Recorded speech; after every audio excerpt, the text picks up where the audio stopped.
রাত তখন প্রায় 2টা। শহরের গলিপথ নিঝুম হয়ে আছে, শুধু মাঝে মাঝে কোনো কুকুরের ডাক আর দূর থেকে ভেসে আসা আজানের মতো একটা অনুভূতি, যেন কেউ ডাকছে, কিন্তু কে ডাকছে বোঝা যাচ্ছে না। করিম মিয়া রিকশা থামিয়ে রাস্তার পাশে বসে একটা বিড়ি ধরালো। বয়স ৪৫, মুখে গভীর রেখা, চোখের নিচে কালি। 10 বছর ধরে এই শহরে রিকশা চালাচ্ছে সে, কিন্তু কোথাও একটা শান্তি নেই। ভেতরে ভেতরে কেমন যেন একটা শূন্যতা, একটা অস্থিরতা, যেটা কখনো যায় না। গ্রামে রেখে এসেছে বউ ছেলে মেয়ে, মাসে মাসে কিছু টাকা পাঠায়, কিন্তু সেই টাকা কিভাবে আসে সেটা সে কাউকে বলে না। দিনে রিকশা চালায়, রাতে রাতে অন্য কাজ করে। চুরি না, ডাকাতি না, কিন্তু হারাম।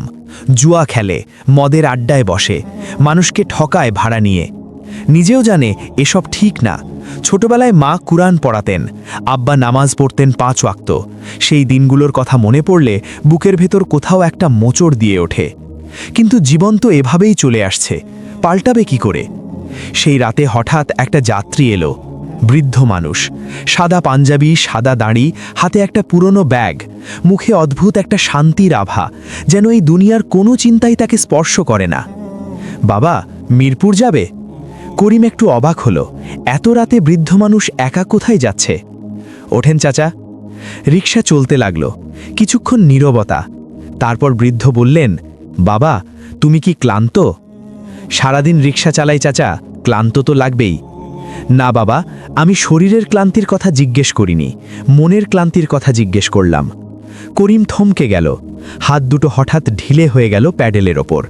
এই প্রশ্নটা তাকে কেউ কোনোদিন করেনি। চাচা, কি বলতে চান? তোমার চোখ দেখে মনে হলো এই চোখে অনেক ভার আছে বাবা, অনেক বোঝা।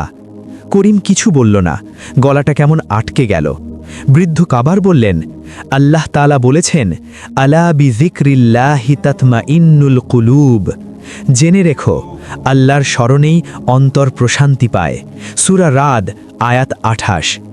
সেই আয়াতটা শুনে করিমের বুকের ভেতর হঠাৎ কি যেন হলো। মায়ের কণ্ঠে এই আয়াতটা সে শুনেছিল ছোটবেলায়, কত কাল আগের কথা। চোখ ঝাপসা হয়ে এলো।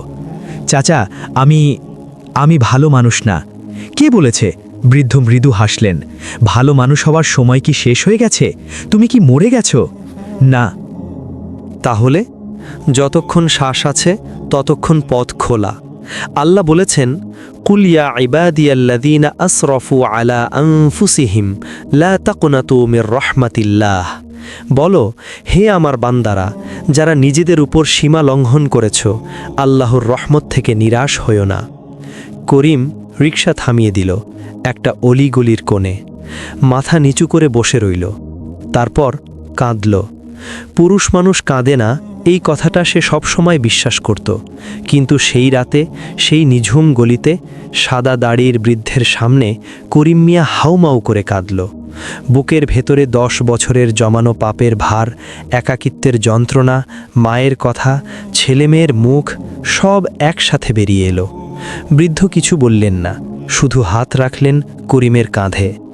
অনেকক্ষণ পর করিম চোখ মুছল। চাচা, এখন কি করব আমি? এখনই করো, এই মুহূর্তে আল্লাহর কাছে মাফ চাও। এত রাতে? বৃদ্ধ হাসলেন। আল্লাহর দরজা কখনো বন্ধ হয় না বাবা। রাসূলুল্লাহ সাল্লাল্লাহু আলাইহি ওয়াসাল্লাম বলেছেন, আল্লাহ রাতের বেলা তার হাত প্রসারিত করেন যাতে দিনের পাপী তওবা করতে পারে, আর দিনের বেলা হাত প্রসারিত করেন যাতে রাতের পাপী তওবা করতে পারে। মুসলিম। করিম রিকশার সিট থেকে নেমে রাস্তার পাশে দাঁড়ালো, 2 হাত তুলল, চোখ বন্ধ করল।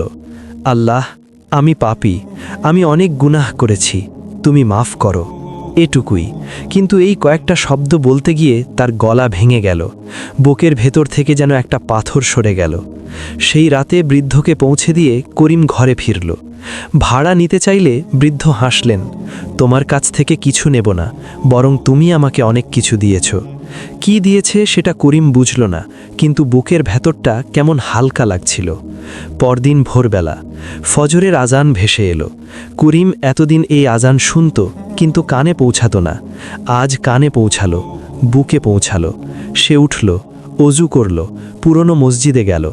বছরের পর বছর পর সেজদায় মাথা রাখল। সেই সেজদায় আবার কাঁদল, কিন্তু এবারের কান্না আলাদা। এবারের কান্নায় ব্যথা নেই, আছে হালকা হওয়ার অনুভূতি, যেন বহু বছরের মেঘ সরে গিয়ে আলো এসেছে। নামাজ শেষে ইমাম সাহেব তাকে দেখলেন, পরিচিত মুখ, করিম মিয়া, পাশের গলির ছেলে, কিন্তু আজ তার চোখে অন্য কিছু। করিম, কতদিন পর এলে মসজিদে? করিম মাথা নিচু করল।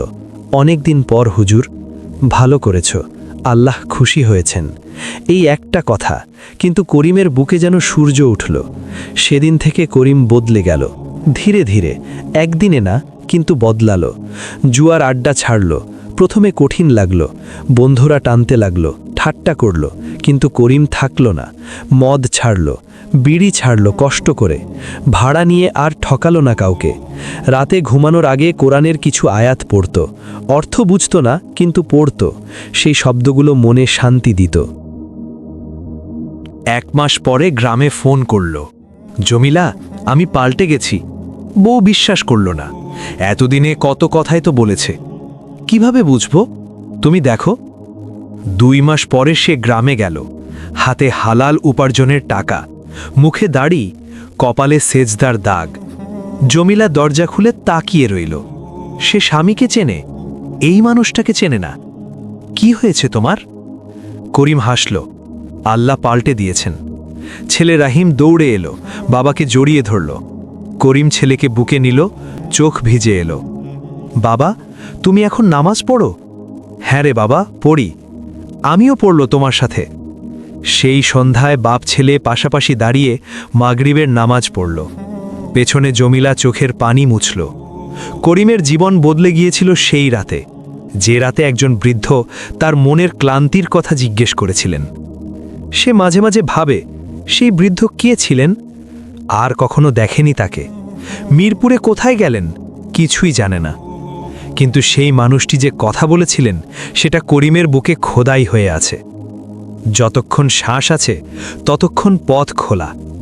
আজ করিম আর শুধু রিক্সা চালায় না, মসজিদের পাশে একটা ছোট্ট মক্তবে শুক্রবার বিকেলে বাচ্চাদের কোরআন পড়ায়।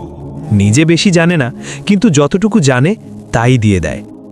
একদিন এক বাচ্চা জিজ্ঞেস করল, চাচা, আপনি এত ভালো কেন? করিম মৃদু হাসল, আমি ভালো না বাবা, আল্লাহ ভালো, তিনি আমাকে পথ দেখিয়েছেন। রসুলুল্লাহ সাল্লাল্লাহু আলাইহি ওয়াসাল্লাম বলেছেন, প্রতিটি আদম সন্তান পাপী, আর সর্বোত্তম পাপী হল সে যে তওবা করে। তিরমিজি। করিম মিয়া পাপী ছিল, কিন্তু সে তওবা করেছে, আর আল্লাহ তার তওবা কবুল করেছেন। এটাই তার গল্প, এটাই ইসলামের গল্প। আল্লাহুম্মা গফির লানা ওয়া তুব আলাইনা ইন্নাকা আনতাত তাওয়াবুর রাহিম। হে আল্লাহ, আমাদের ক্ষমা করো এবং আমাদের তওবা কবুল করো। নিশ্চয়ই তুমি তওবা কবুলকারী, পরম দয়ালু।